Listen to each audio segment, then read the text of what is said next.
The two hadiths highlight significant events related to the letters sent by the Prophet Muhammad to various rulers. These letters were part of his efforts to spread the message of Islam beyond the Arabian Peninsula. Sahih Bukhari.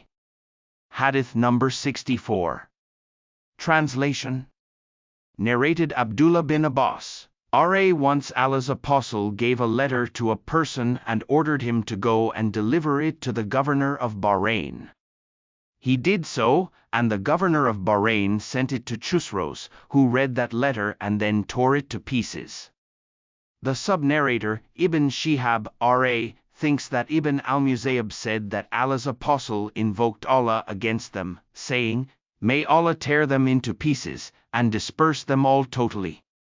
Also, Sahih Bukhari. Hadith number 65. Translation.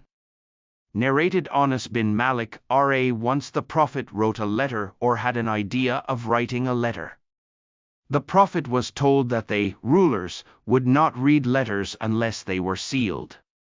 So the Prophet got a silver ring made with Muhammad Allah's apostle engraved on it. As if I were just observing its white glitter in the hand of the Prophet. Lessons. These hadiths underscore the significance of effective communication, respect for messages, and the importance of adapting to cultural norms to ensure the message is conveyed properly. They also highlight the consequences of disrespecting divine messages and the importance of maintaining credibility and authenticity in all forms of communication.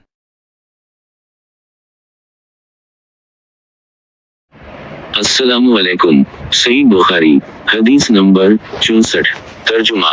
Ismail बिन अब्दुल्ला ने हमसे बयान किया, उनसे इब्राहिम बिन साद ने सालेह के वास्ते से रिवायत की, इन्होंने इब्न शहाब से, इन्होंने उबैदुल्लाह बिन अब्दुल्लाह बिन अतबा बिन मसूद रजी अल्लाह अन्हु से नकल किया कि उनसे अब्दुल्लाह बिन अब्बास रजी अल्लाह अन्हु ने बयान किया कि रसूल अल्लाह सल्लल्लाहु अलैहि वसल्लम ने एक शख्स को अपना एक खत देकर भेजा और इसे ये हुक्म दिया कि इसे हाकिम बहरीन के पास ले जाए।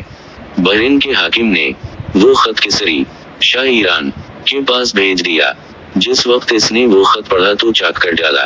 रावी कहते हैं, और मेरा ख्याल है कि इब्न मुसैयब ने इसके बाद मुझसे कहा कि इस वाक़या को सुनकर रसूल अल्लाह सल्लल्लाहु अलैहि वसल्लम ने अहल ईरान के लिए बददुआ की कि वो भी चाक शुदा खत की तरह टुकड़े टुकड़े हो जाएं। तशरीह। अल्लाह ने बहुत जल्द अपने सच्चे रसूल की दुआ का असर जाहिर कर दी।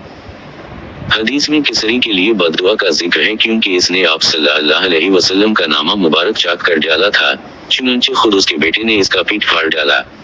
सो जब वो मरने लगा तवास ने दुआओं का खजाना खोला और जहर के डब्बे पर लिख दिया कि ये दवा कुव्वत बा के लिए इक्सीर है।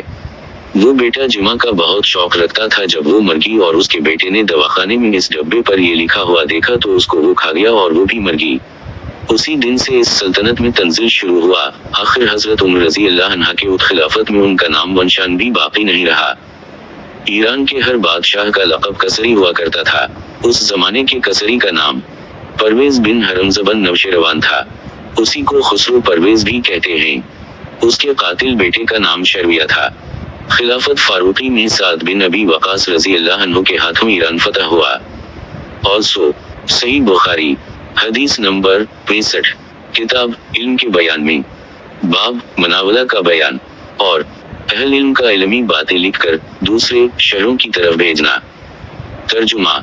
हमसे अबुल हसन मोहम्मद बिन मकातिल ने बयान किया, उनसे अब्दुल्लाह ने, इन्हें शोबा ने क़तादा से खबर दी।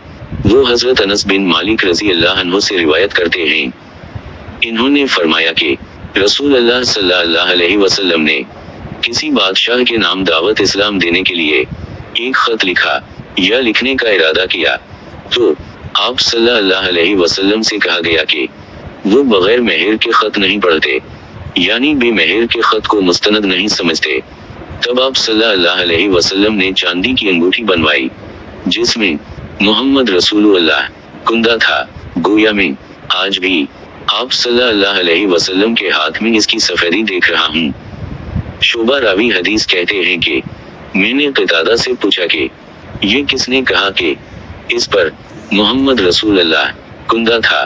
انہوں نے جواب دیا، انس رضی اللہ عنہ نے۔